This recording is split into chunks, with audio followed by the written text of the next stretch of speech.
Quero trazer um outro tema agora, vamos falar um pouquinho de Twitter, que nem a gente tem adotado aqui, né? Para misturar o X com o Twitter, a gente está falando Twitter agora. Em um recado indireto, o presidente Lula criticou o extremismo de direita e a postura de empresários como Elon Musk, que sem contribuir significativamente para o Brasil, ousem atacar o Supremo Tribunal Federal. O Lula, ele até destacou ali o seguinte, vou contar aqui para vocês. A importância da democracia e reprovou a conduta do empresário que atacou o ministro Alexandre de Moraes e ameaçou retirar funcionários da rede social X, Twitter, enfim. Musk, que já se opôs a seguir as determinações do STF sobre controle de conteúdo, foi também lembrado por Lula como um bilionário que deveria focar em usar sua fortuna para melhorar a vida na Terra em vez de explorar o espaço. Vocês acham que é inoportuno, né, que o presidente da República se envolva nessa polêmica? O que você entende, hein, seu Fábio Piperno? Sim, eu falei sobre isso ontem, né? Acho que o presidente não deveria perder tempo com isso, embora tenha uma atenuante também. Ele foi mencionado, né, pelo Musk, que chegou a falar algo, eu não me lembro bem a expressão que ele usou, como se ele fosse um pau mandado aí do Alexandre de Moraes e tal, alguma coisa do tipo. Honestamente, não me lembro bem a expressão que foi usada. Mas, mesmo assim, ok, que pare por aí então, né? Então, já que ele foi mencionado, ele deu lá a resposta dele, a gente pode concordar ou não com os argumentos dele.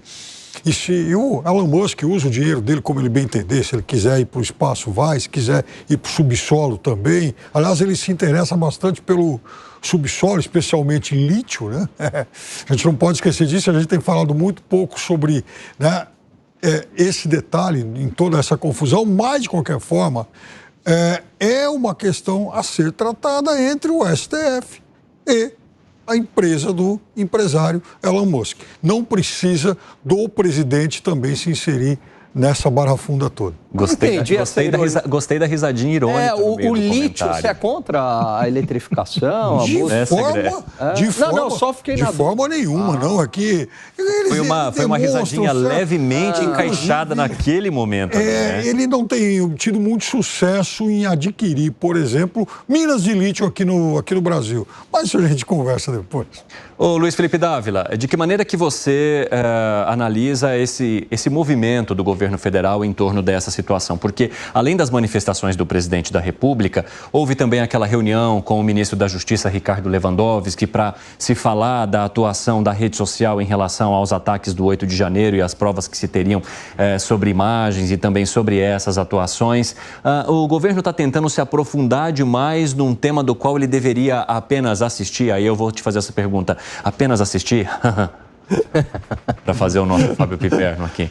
Não, o pior, o governo está cometendo um erro gravíssimo, porque ele está aumentando o calor da polêmica. E por que ele está aumentando o calor da polêmica? Porque ele começa a usar um argumento que qualquer ataque ou crítica a algum membro do governo, do Supremo, é um ataque contra a soberania nacional, o Estado Democrático de Direito. Isso é um absurdo.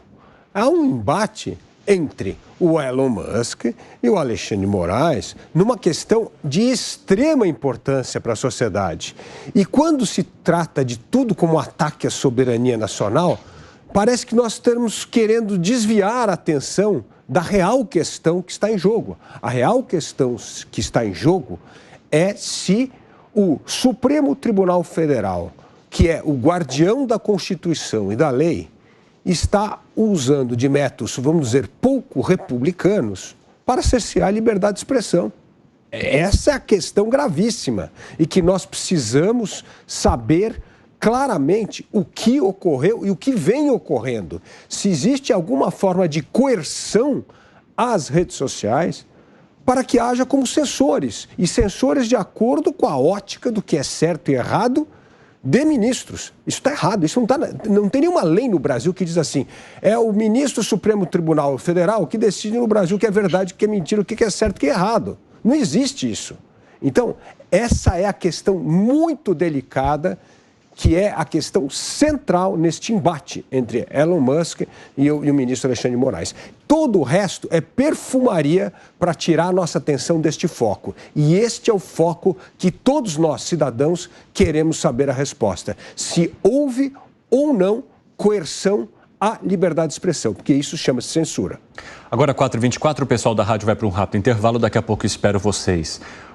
Gustavo Segré, ao acompanhar essas repercussões, a gente acaba tirando o olhar da questão principal, que é essa, que foi apresentada aqui no final da fala, no Luiz Felipe Dávila? Se houve Defendo ou não algum tipo de coerção? 100% o que Luiz Felipe Dávila indicou, ratifico, assino embaixo, multiplico por 100, esse é o ponto.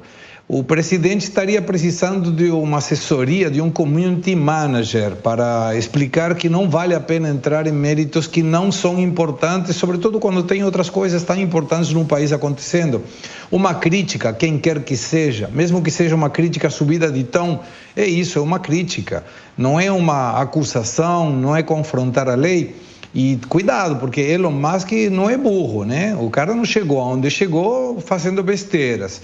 E aí hoje, por exemplo, o Twitter, como você falou, Twitter.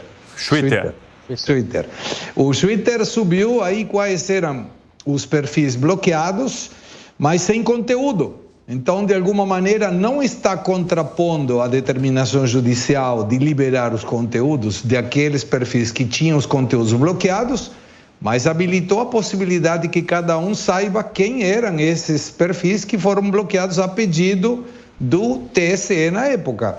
Então, está sendo um debate, uma luta, uma briga que está subindo de tom em termos estratégicos, em que nenhuma das partes é inocente, muito menos ingênua e sabe o que está fazendo. Os dois sabem o que estão fazendo.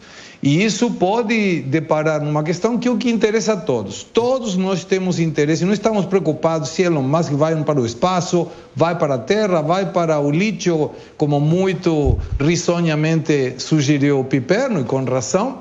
Mas a questão é, teve ou não teve pedidos de autoridades judiciais brasileiras que contrapõem a lei? Esse é o ponto. Se não tiver, vamos todos contra essa questão de Elon Musk de desafiar a autoridade. Mas isso não tem nada a ver com críticas à democracia, à soberania, nada. Eu acho que Elon Musk tem informação que ele está vendo quando ele vai colocar publicamente e está armando uma estratégia que pode rondar em problemas se ele tiver essa informação, que vai pelo menos deixar as pessoas na sociedade brasileira pensativas, dizendo, opa, peraí, eu pensei que não era assim, não. E aí como que ficaria? E por isso que o presidente deveria se abster. Porque se realmente tiver essa fala, essas indicações e esses pedidos, a fala do presidente pode quedar fora de contexto se comprova que teve excessos por parte do judiciário. E aí ele vai falar o quê? Então o melhor é ficar quieto, tranquilo, não entrar numa briga e deixar que os dois briguem, STF, Alexandre de Moraes com Elon Musk, e depois ele observa de fora, e aí poderá tomar partido sem ter que se colocar num compromisso de ter que depois se arrepender do que possa falar. Quem nos acompanha pela rádio está de volta e nós estamos discutindo aqui, né, as críticas ou as indiretas que o governo federal tem dado nesta situação que envolve Elon Musk e o ministro do Supremo Tribunal Federal, Alexandre de Moraes. Arremate, Gani. Olha só, Evandro, primeiro, o Elon Musk não faz só pelo Brasil, ele faz pelo mundo, ele gera milhares de empregos no mundo, ele faz muito pela agenda ambiental, com a eletrificação. Então, é uma pessoa que também, inclusive, faz pelo Brasil com satélites ali na região da Amazônia. Pessoas podem ter ensino à distância, por exemplo, acessando a internet. Outro ponto é que o Elon Musk não ataca a soberania nacional. Isso foi uma narrativa criada, né? Ele tem muito mais o que fazer do que ficar entrando aqui junto com ativistas de direita no Brasil. Eu fico imaginando ele, né, cancelando uma reunião com o Jeff Bezos da Amazon para falar, não, agora eu tenho que ver aqui o direcionamento que a gente vai ter no Twitter. Isso é falta de noção do mundo real, de como que as coisas funcionam. Agora, ele está chamando atenção, de acordo com Elon Musk, para a falta de liberdade de expressão no Brasil e uma coerção por parte da justiça ali durante o processo eleitoral. Este é o ponto que ele está levantando. Todo o resto daí é narrativa. Seria a mesma coisa que eu falar que ele está sofrendo agora a xenofobia. Seria tão absurdo quanto quando eu falar que ele é um colonizador, como o Piperno gosta de trazer, eu falo, não, ele está sofrendo xenofobia. É tão absurdo quanto falar isso. Agora, de qualquer modo, Evandro, do ponto de vista político, não é uma boa para o presidente. Sabe por quê, Piperno? Pelo seguinte... Porque o presidente está com a popularidade caindo e o Supremo também não está com a popularidade boa, de acordo com uma pesquisa da Genial Quest publicada no final de 2023. Ruim para ambos, porque daí qualquer crítica ao Supremo cai para o Lula.